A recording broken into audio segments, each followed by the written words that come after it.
Mga kaloka. Ayan. Bless Monday, everyone. Ayan. Nagluto ako ng hotdog. Ganyan po ako magluto ng hotdog. May tubig. Lalagyan ko siya ng mantika maya-maya. Yes. At ito na nga.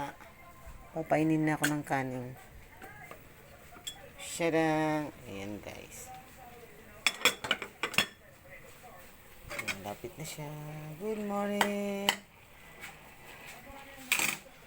Ito. Lulutuin ko siya. Initin ko yung tirang repolyo kagabi kasi sayang naman. Ulam din sa almusal, pwede pang pananghalian. Galing sa ref. Ayan, malapit na siya. Mawala yung tubig.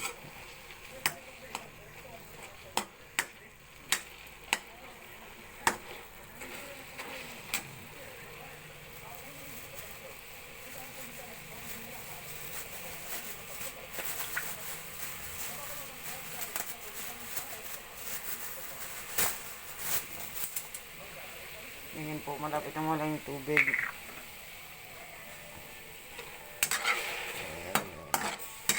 Ganyan po ang pagluto ko ng hotdog para, syempre galing sa ref,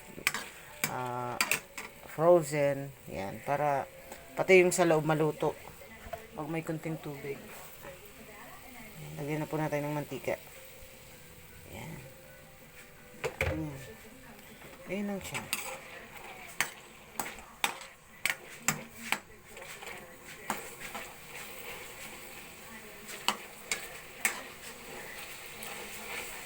Yan po ang pagluto ng hotdog para po sa akin. Kasi iba-iba naman yung pagluto ng hotdog eh.